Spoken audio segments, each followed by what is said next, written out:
চট্টগ্রাম সহ দেশের বিভিন্ন জেলায় ঘটেছে নানা ঘটনা। এই নিয়ে আজকের প্রতিবেদন।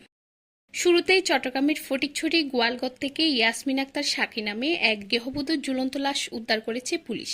14 নভেম্বর সকালে উপজেলার কাঞ্চননগর ইউনিয়নের 8 নং ওয়ার্ডের মানিকপুর মনু তালুকদার বাড়ির গোয়ালঘর থেকে লাশটি উদ্ধার করা হয়।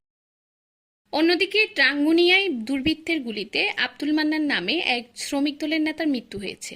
14 নভেম্বর রাত 10টার দিকে উপজেলার সরববাড়া ইউনিয়নের 6 নং ওয়ার্ড মধ্যম সরববাড়া বুলাইন্না বাপের বাড়ি এলাকায় এই ঘটনা ঘটে। এদিকে চট্টগ্রামে পাওনা টাকা চাইতে গিয়ে ছুরিকাঘাতে আকাশ কোষ নামে এক যুবকের মৃত্যু হয়েছে। 13 নভেম্বর চট্টগ্রাম নগরীর এনায়েত বাজার এলাকায় দিবাগত রাত 1টার দিকে এই ঘটনা ঘটে। চট্টগ্রামের ফটিকছড়ি উপজেলায় বিএনপির আহ্বায়ক কর্নেল আজিমুল্লাহ বাহারকে দলীয় মনোনয়ন না দেওয়ার প্রতিবাদে এবং তার প্রতি সমর্থন জানিয়ে মানববন্ধন কর্মসূচি পালন করেছে নেতাকর্মীরা। চট্টগ্রাম আনোয়ারা কর্ণফুলী আসনে বিএনপির দলীয় ঘোষিত সরওয়ার জামাল নিজামের প্রাথমিক মনোনয়ন বাতিলের দাবিতে বিশাল মশাল মিছিল ও বিক্ষোভ করেছেন বিএনপি ও অঙ্গ সহযোগী নেতাকর্মীরা।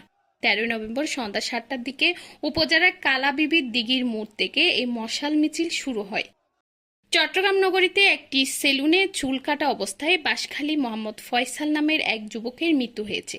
13 নভেম্বর রাতে নগরীর ইফিজেট মোড় এলাকার আজিমের সেলুনে এই ঘটনা ঘটে। ওই যুবক সেলুনে চুল কাটার সময় স্ট্রোক করে মৃত্যুবরণ করেছেন বলে জানা গেছে। ফটিকছড়িতে কৌশলে ডেকে নিয়ে আব্দুল্লাহ আল মাসুদ নামে এক যুবককে পিটিয়ে হত্যার ঘটনা ঘটেছে। 12 নভেম্বর রাত ফটিকছড়ি পৌরসভার 6 নম্বর ওয়ার্ডের উত্তর দুরুং এলাকায় উন্দামিয়ার বাপের বাড়ির ছাদে এই ঘটনা ঘটে।